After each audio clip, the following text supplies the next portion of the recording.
इंद्र प्रमेध्वबाहो, वहां पर अत्रि अरिष्ट नेमि शरद्वान वशिष्ठ च्यवन भृगु अंगिरा पराशर मेधातिथि देवल भरद्वाज गौतम पिप्पलाद और कश्यप अगस्त व्यास जी पराशर जी सब उपस्थित हैं। राजा की मुक्ति कैसे होगी ये विचार करने के लिए राजा परीक्षित नरेंद्र कह रहे हैं मैं भाग्यशाली हूं जो मुझे ब्राह्मण ने श्राप दिया। आज यदि ये श्राप न प्राप्त होता तो ये चलती फिरती गंगा मेरे सामने न आती और इनका चरण धो करके मैं आचमन कैसे कर पाता। मैं धनाभिमानी जनाभिमानी धन और जन के अहंकार में चूर हुआ, ऋषियों के आश्रम नहीं जा पाया। आज एक ऋषि के श्राप के कारण बहती हुई गंगा मेरे द्वार पर आई है। सबको आसन दिया यथोचित। गंगा जी की बालुका ही वहां पर पवित्र मखमली चादर बिछी हुई है, उसी को एकत्रित करके एक आसन की कल्पना किया है। ये क्या है? चौकी है। और चौकी पर कौन बैठता है? चौकी पर कौन बैठता है? चौकीदार। और ये क्या है? जमीन। जमीन पर कौन बैठता है? जमींदार। बताइए लोक व्यवहार में जमींदार की ज्यादा हैसियत होती है कि चौकीदार की? बोलिए बोलिए। जमींदार की ज्यादा होती है ना। जमींदार चौकीदार को नियुक्त करता है। तो जमीन पर बैठा हुआ जमींदार और चौकी पर बैठा हुआ चौकीदार, वो चौकीदार जिसको हर महीने वेतन देते हो वो केवल घर की रक्षा करता है, संपत्ति की रक्षा करता है। लेकिन इस धर्म रूपी चौकी पर बैठा हुआ चौकीदार इस लोक और परलोक दोनों की रक्षा करता है। यहां पर बैठा हुआ संत हमेशा आपको धर्म कर्म की प्रति सचेत करता हुआ आपको कहता है जागते रहो, जागते रहो। धर्म से कभी दूरी मत बना करके रखो। इस चौकी पर बैठना आसान नहीं है। ये चौकी बड़ी कसौटी वाली है। यहां पर बैठ करके और बहुत बड़ी जिम्मेदारी हो जाती है। तो इतने ऋषियों का समूह आया था, लेकिन चौकी पर कोई चौकीदार बन करके बैठने को तैयार नहीं था। सबसे प्रार्थना कर रहे थे कोई तो आसन पर विराजो और मुझे धर्म का उपदेश करो। विचार चल ही रहा था उसी समय तत्राभवत् भगवान व्यास पुत्रो यदृक्षया गाट मानो नपेक्षः अलक्षलिंगो निज लाभ तुष्टो व्रतश्च बालैरवधूत वेशः। अपनी इच्छानुसार भूमंडल पर भ्रमण करते हुए महर्षि वेदव्यास जी के पुत्र, जिन्होंने जन्म लेते ही नालक छेदन संस्कार के बाद जंगल की तरफ चल पड़े थे। यम प्रव्रजंत मनुपेत मपेत कृत्यम द्वैपायनो विरह कातर आजुहाव पुत्रेति तन्मयतया तरोभिनेन्दुस् तम सर्वभूत हृदयम मुनिमान तोष्मि। वृक्षों ने उत्तर दिया था महर्षि वेदव्यास जी को, जो पुत्र व्यामोह में सुखदेव जी के लिए कहते जा रहे थे पुत्र पुत्र वापस आ जाओ। तो वृक्षों ने कहा कौन पुत्र? अरे तुम तो मनुष्य हो, मुझसे शिक्षा लो। परोपकाराय फलन्ते वृक्षा परोपकाराय दुहन्ति गावः परोपकाराय बहन्ति नद्यः परोपकाराय इदं शरीरम। परोपकार के लिए फल वृक्ष देते हैं, वो स्वयं नहीं खाते हैं। परोपकार के लिए गौ माता दूध देती हैं। परोपकार के लिए नदियां प्रवाहित हैं। परोपकार के लिए तुम्हारा पुत्र आया है। तुम सौभाग्यशाली हो ऋषिवर, इसको परोपकार परमार्थी बनने दो। और वृक्षों की पुकार को सुन करके व्यास जी वापस आ गए थे।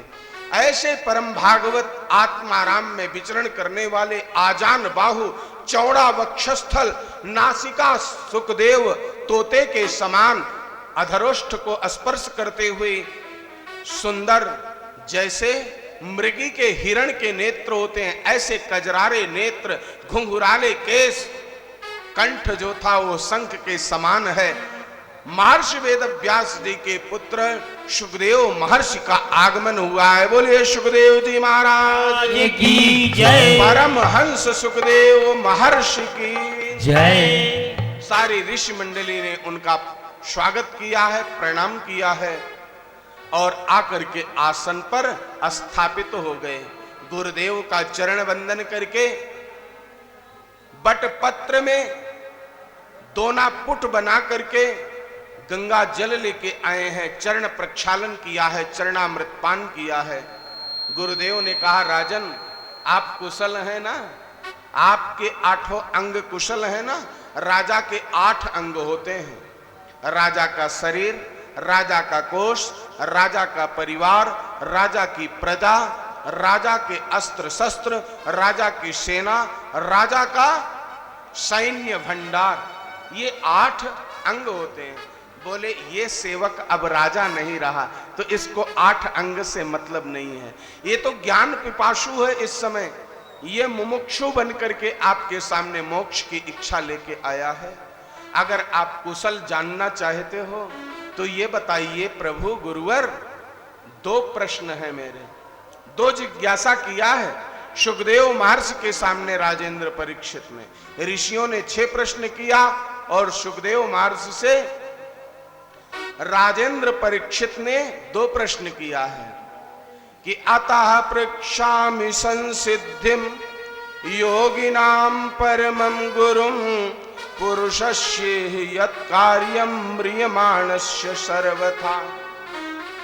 जिस जीव, पहले तो ये बताइए मानव मात्र का कर्तव्य क्या है, हम मनुष्य किस लिए बने हैं? जो प्रश्न ऋषियों ने किया था, क्या प्रश्न किया था? किम श्रेया, मानव जीवन का श्रेय क्या है, हम मनुष्य क्यों बने हैं? और यही बात आज सुखदेव जी से राजेंद्र परीक्षित ने पूछी है। दूसरा प्रश्न क्या पूछते हैं कि जिसकी मृत्यु सन्निकट हो उसको क्या करना चाहिए?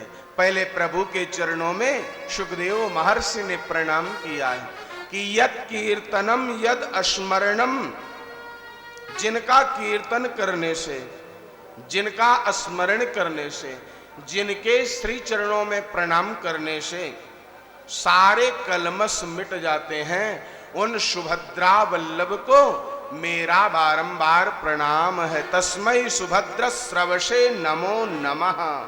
नमस्कार करके प्रभु के श्री चरणों में बोले, राजा तू तो बड़ा चालाक है, तूने परमार्थ को आगे रख दिया, स्वार्थ को पीछे ढकेल दिया, और परमार्थ जो करता है उसका स्वार्थ स्वयं सिद्ध हो जाता है। बाबा तुलसी ने कहा है कि परहित बस जिनके मन माहे, परहित बस जिनके मन माही, दिन कहूँ जग दुर्लभ कछु नाहि, दिन कहूँ जग दुर्लभ कछु नाहि। राम सिया राम बोलो, राम सिया राम, राम सिया राम बोलो, राम सिया राम, राम सिया राम बोलो, राम सिया, ये हो राम सिया राम बोलो, राम सिया राम, राम सिया राम बोलो, राम सिया राम, ये हो राम सिया राम बोलो, राम सिया राम, राम सिया राम बोलो, राम सिया राम, ओ राम सिया राम बोलो, राम सिया राम, राम सिया राम बोलो, राम सिया राम, राम सिया राम बोलो, राम सिया राम, राम सिया राम बोलो, राम सिया राम, राम सिया राम बोलो, राम सिया राम, राम सिया राम बोलो, राम सिया राम, राम सिया राम बोलो, राम सिया राम, राम सिया राम बोलो, राम सिया राम। राघवेंद्र सरकार की जय हो। परमार्थ जिसने अपने हृदय में बसा लिया उसका स्वार्थ स्वयं सिद्ध हो जाता है। राजन, तुमने पूछा है कि मनुष्य को क्या करना चाहिए। पहले ये जान ले कि मानव को आयु कितनी मिली है, हम सभी को आयु कितनी मिली है, और किस युग में कितनी आयु मिली थी? शतयुग में मानव की 1,00,000 वर्ष आयु होती थी। उस 1,00,000 वर्ष की आयु में 10,000 वर्ष तक वो तपस्या में बैठ जाता था। स्वयंभू मनु 10,000 वर्ष तक तप में बैठे थे। तो 90,000 वर्ष तो फिर भी वो जीवन आनंद पूर्वक जीते थे। जब आया त्रेता युग, तो त्रेता युग में क्या हुआ? मानव की आयु 10,000 वर्ष हो गई। तो 1,000 वर्ष का यज्ञ सत्र चलता था। यज्ञ में आहुति देने बैठ गए। आया द्वापर युग, उसमें मनुष्य की पूर्ण आयु हो गई 1000 वर्ष। दशांश कटता चला गया हर बार। 1,000 वर्ष जब आयु मिली तो 100 वर्ष के ज्ञान सत्र में, ज्ञान चर्चा में बैठ गए। फिर भी 900 वर्ष तो जिए जीवन आनंद पूर्वक। कलयुग में मानव की पूर्ण आयु 100 वर्ष है। उस 100 वर्ष में 50 तो सोने में निकाल दो। अगर रात में कोटा पूरा ना हुआ तो दिन में खींच देते हैं मीटर। कहते हैं क्या करें महाराज, लाइफ स्टाइल ही हमारी ऐसी हो गई है। रात को 12 बजे के पहले सोते नहीं है, इसलिए सवेरे 8 बजे के पहले उठने का धर्म नहीं है। डॉक्टर कहता है अगर 8 घंटे की नींद नहीं लोगे तो स्वस्थ नहीं होगे। अब बताइए, शरीर के लिए ही तो सब कुछ कर रहे हैं, सोएंगे नहीं तो क्या करेंगे? तो 50 वर्ष तो सोने में निकल गई। बचा कितना? 50। उस 50 में से 25 निकाल दीजिए खेलने कूदने पढ़ने लिखने और कमाने में, 3 कामों में निकाल दीजिए। बाकी कितनी बची? 25। 75 वर्ष की जब अवस्था हो गई तब जिसके लिए हम आए थे प्रभु के भजन के लिए, वो याद आया। जीवन निकल गया तो जीने का तरीका आया। अब हमने सोचा कि प्रभु को याद करना चाहिए। जब उस समय कहते हैं हम राम राम तो दांत निकल गए होते हैं, निकल करके मुंह से आता है बंबई का फर्स्ट क्लास आम। कहते हैं राम राम और निकलता है आम आम। जीवन भर बड़े प्रेम से रहते हैं पति पत्नी, और जब 75 वर्ष के होते हैं तो कहते हैं कोर्ट में खड़े हो करके, जज साहब हमारा तलाक करवा दीजिए। ये क्यों? क्योंकि पत्नी का पुत्र मोह जागृत होता है। ये मैं नहीं कह रहा हूं, आचार्य कहते हैं गात्रम संकुचितम गतिर विगलिता भ्रष्टा च दंतावली भार्या नैव शृणोति तस्य वचनम पित्रोपि मित्रायते। बुढ़ापा आता है तो गाल चुचक जाते हैं, शरीर में झुर्रियां पड़ जाती हैं और दांत गिर जाते हैं, आंखों से दिखाई नहीं पड़ता है, कानों से सुनाई नहीं पड़ता। उस समय पत्नी भी पति की बात को नहीं सुनना चाहती है। एक दूसरे की बातें एक दूसरे को अच्छी नहीं लगती। और पुत्रोपि मित्रायते, जिस पुत्र को आपने कंधे पर बैठा करके उसने 100 बार पूछा पिताजी ये क्या है, आपने कहा ये कोयल है। पिताजी ये क्या है? बेटा ये आम है। वही बेटा बुद्धिमान अपने को बन करके, और जब तुम पूछते हो चारपाई पर पड़े हुए बेटा कौन आया, बोले रजिस्टर है क्या, नोट करोगे क्या, चुप नहीं रहा जा सकता क्या, तुम्हारे मुंह पर टेप लगा दे क्या। एक तो ऐसे ही संसार में परेशान है, दूसरा इनको कोई काम नहीं है, दिमाग खाना है केवल। 1000 भाषण सुना देगा लेकिन आपके एक प्रश्न का उत्तर नहीं दे पाएगा। बुढ़ापा बड़ा विचित्र है। राम नाम कैसे आएगा अंतिम समय में? आपने ये अनमोल जीवन को यूं ही व्यर्थ गंवा दिया। मिला तो था ये प्रभु का भजन करने के लिए, और आपने सोने में खाने में और कमाने में बिता दिया। हे राजन, ये मनुष्य जन्म अनमोल रे, इसे माटी में ना रोल रे। अब तो मिला है फिर न मिलेगा, कभी नहीं कभी नहीं कभी नहीं। अब तो मिला है फिर न मिलेगा, कभी नहीं कभी जन्म अनमोल रे, इस माटी में ना रोल रे। अब तो मिला है फिर न मिलेगा, कभी नहीं कभी नहीं कभी नहीं। अब तो मिला है फिर न मिलेगा, कभी नहीं कभी नहीं कभी नहीं। अब तो मिला है फिर न मिलेगा, कभी नहीं कभी नहीं कभी नहीं। अब तो मिला है न मिलेगा कभी नहीं कभी नहीं कभी नहीं। तू सत्संग में जाया कर, तू सत्संग में जाया करे, गीत प्रभु के गाया कर, गीत प्रभु के गाया करे। रोज सवेरे उठ कर बंदे प्रभु का ध्यान लगाया कर। रोज सवेरे उठ कर बंदे प्रभु का ध्यान लगाया कर। नहीं लगता कुछ मोल रे, इस माटी में ना रोल रे। नहीं लगता कुछ मोल रे, इस मिट्टी में ना बोल रे। अब तो मिला है फिर न मिलेगा, कभी नहीं कभी नहीं कभी नहीं। अब तो मिला है फिर न मिलेगा, कभी नहीं कभी नहीं कभी नहीं। अब तो मिला है फिर न मिलेगा, कभी नहीं कभी नहीं कभी नहीं। अब तो मिला है फिर न मिलेगा, कभी नहीं कभी नहीं कभी नहीं।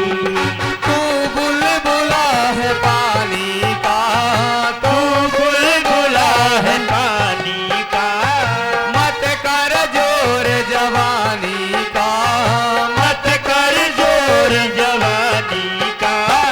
नेक कमाई कर ले बंदे, पता नहीं जिंदगानी का।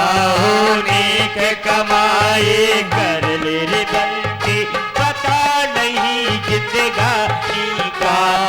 सबसे मीठा बोल रे, इस माटी में ना घोल रे।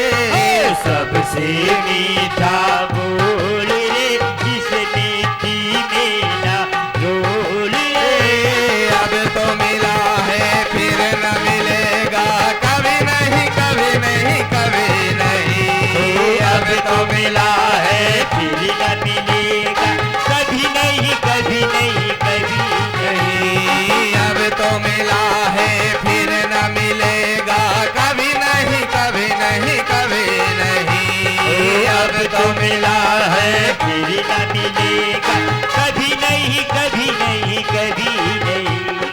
मतलब का संसार है, मतलब का संसार है, क्या इसका एतबार है, क्या इसका इतबार है। संभल संभल कर चलन रे बंदे, फूल नहीं अंगार है। संभल संभल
मिलेगा, कभी नहीं कभी नहीं कभी नहीं। बोलिए आनंद कंद भगवान भगवान की जय हो।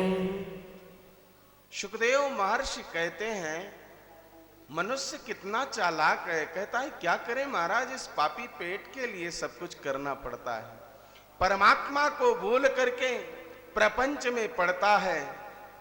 अरे जीवन जीने के लिए जीना है तो सत्याम छितौ किंग न कपिशु प्रयासैहि वाहौ सुशुद्ध्यै ह्यपवर्हणैः किम सत्यंजलौ किंग पुरधान न पत्र्या दिग्वल कलादौ शत किंग दुकूलैहि।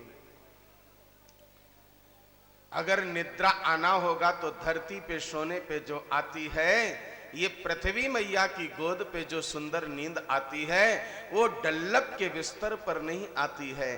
टेबलेट खा करके करवटें बदलते रह जाते हैं बेचारे, लेकिन नींद नहीं आती है। क्यों? क्योंकि जो लक्ष्मी कमा करके रखे हैं वो लक्ष्मी को कैसे व्यवस्थित करें इस चिंता में नींद नहीं आती है। तो लक्ष्मी को कहां पर समर्पित करो? लक्ष्मी पति मत बनो, लक्ष्मी पुत्र बनो और पुत्र बन करके पिता के चरणों में माता को समर्पित कर दो। जो लक्ष्मी कमाए हो उसका अपने उपयोग के लिए थोड़ा सा रख करके प्रभु की सेवा में समर्पित कर दो, तभी आपको निद्रा आएगी, अन्यथा करवट बदलते रह जाओ। भोजन भी प्राप्त हो जाता है। भगवान ने ये सुंदर सुंदर हाथ दिए हैं अंजलि के लिए। एक सामान्य जीवन जीने की कला भागवत सिखा रही है। भागवत मानव सिद्धांत है, ये कोई उपन्यास नहीं है, कोई कथा नहीं है, कहानी नहीं है। जैसे देश को चलाने के लिए संविधान है, वैसे मनुष्य कैसे चले, कैसे रहे, कैसे खाए, कैसे सोए, कैसे बैठे, मानव जीवन जीने का संविधान है श्री कृष्ण कथा, भागवत कथा। जमीन पर सोने से काम चल सकता है, फिर पलंग के लिए ज्यादा प्रयत्न करना क्यों? सहजता से मिल जाए प्रभु की इच्छा, लेकिन उसी के लिए सर्वस्व सर्वेश्वर को छोड़ देना, ये तो बुद्धिमानी नहीं है। भुजाएं भगवान ने आपको तकिया के लिए दिया है, फिर तकिया के लिए प्रयत्न क्यों करना? भुजाएं प्रभु ने अपना गुणगान करने के लिए दिया है, फिर इससे बाहुबल प्रदर्शन क्यों करना? अंजलि से काम चल सकता है तो फिर पात्र ढूंढने की क्या आवश्यकता? जीवन जीने का एक सामान्य सिद्धांत बताते हैं और फिर कहते हैं राजन, इसलिए प्रभु का भजन करते हुए जीवन यापन करो जो परमात्मा सहजता में दे दें। अकर्मण्य मत बनो, लेकिन कर्म के पीछे ही दौड़ मत लगा दो। जीवन कैसे जियो? बोले अजरा मद्रवत प्राज्ञो विद्यामर्थंच चिंतयेत। मैं अजर अमर हूं, मेरी मृत्यु कभी नहीं होगी, ये सोच करके ज्ञान पिपाशा को बढ़ाओ और धन लिप्सा को जागृत करो। कमाते रहो और ज्ञानार्जन करते रहो। धनार्जन और ज्ञानार्जन इस दृष्टि से करो कि हमारी मृत्यु कभी नहीं होगी, हम अजर अमर होके आए हैं। लेकिन मृत्यु मेरे केश पकड़ करके खड़ी है, खींच रही है मौत, कभी भी उठा लेगी। ये सोचते हुए धर्म का आचरण करो। धर्म का आचरण क्या है? जीव मात्र के प्रति करुणा, दया, मैत्री, सम भाव रखो। प्रभु ने जो दिया है उसको सब में बांट करके खाओ। वेद में ठाकुर जी कहते हैं केवलादौ भवति केवलादि, जो अकेले अपने लिए खाता है वो पाप खाता है। इसलिए वेद मंत्र बोला जाता है शम गच्छध्वम संबदध्वम शंभो मनांसि जानताम सहनावतु सहनौ भुनक्तु सह वीर्यं करवावहै। उस अन्न के ऊपर जिसको आप अपना मान के चल रहे हो, उस पर बहुत से लोगों का अधिकार है, उनको समर्पित करके तब प्रदान करो। और जहां तक रही राजा मृत्यु से डरने की बात, ये तो जीवन की बात थी। मौत तो एक क्षण में सुधर सकती है, तुम्हारे लिए तो 7 दिन है। एक राजा हुए जिनका नाम था खट्वांग। वो देवताओं की सहायता करने के लिए गए देवासुर संग्राम में। जब युद्ध में विजय प्राप्त हो गई देवताओं की, उन्होंने शुक्रिया धन्यवाद ज्ञापित किया। बोले आपको क्या चाहिए? बोले इस धरती में भेज दो। कितना समय मेरे जीवन का शेष है? बोले केवल 2 घड़ी, 1 रात पूरी बाकी है आपके लिए। बोले बस, तो जल्दी से पृथ्वी लोक में जाने दो, ये कर्म भूमि है। यहां पर आकर के अपना सर्वस्व कृष्णार्पण कर दिया और कृष्णार्पण करते ही भगवान के दिव्य धाम वैकुंठ को प्राप्त कर लिया। तेरे लिए तो 7 दिन है राजा, और 7 दिन के अलावा 8वां दिन किसको मिला है इस धरती पर? चाहे राजा हो चाहे रंक हो, सब 7 दिन में ही जाते हैं। रविवार, सोमवार, मंगलवार, बुधवार, बृहस्पतिवार, शुक्रवार, शनिवार, इन 7 दिन के अलावा 8वां दिन किसको मिला है? तू घबरा रहा है 7 दिन बाद मैं मरूंगा, तो 7 दिन में ही तो संसार को चला जाना है। इसलिए डर मत, परमात्मा के दिव्य स्वरूप का दर्शन कर। यह पृथ्वी, यह पहाड़, ये वनस्पतियां, ये औषधियां सब भगवान का व्यापक स्वरूप है, विराट स्वरूप। नदियां जो प्रवाहित हो रही हैं, ये भगवान के अंदर बहती हुई सप्त धातुएं हैं, रक्त हैं। ये वक्षस्थल है, जो बड़े बड़े पहाड़ पर्वत हैं, और जो वृक्ष खड़े हैं ये प्रभु की रोमावलियां हैं। अनायास वृक्ष को काटते हो, भगवत भक्त बनते हो, तो भगवान के रोए नोच रहे हो। आपका कोई रोआ पकड़ करके बाल उखाड़े, आप उसके ऊपर प्रसन्न होगे? अपनी बात बताइए, बड़े ही गहनता से चिंतन कीजिए। कोई आपके बाल को पकड़ करके और झोटा भर करके नोचे, तो आप उसको क्या कहोगे? Thank you. आप कहोगे क्या ऐसे? तो फिर भगवान से कैसे चाहते हो कि वो आपको धन्यवाद ज्ञापित करें? ये प्रकृति परमात्मा का विशद स्वरूप है। इसको अनायास यदि छेड़ते हो तो परमात्मा रुष्ट हो जाते हैं। इसलिए प्रकृति से प्रेम करो।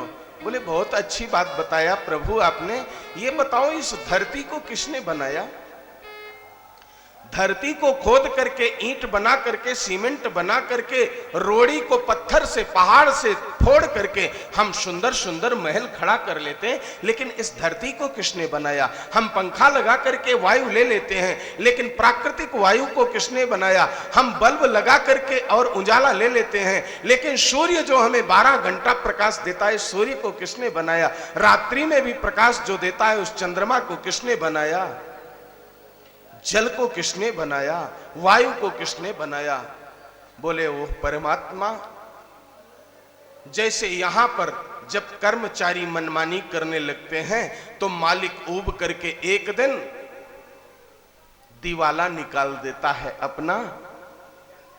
सेठ लोगों के होता है ना, वो उतना बड़ा धनिक है, जितनी बार दिवालिया अपने आप को घोषित कर दिया, उसका शब्द कोई और है।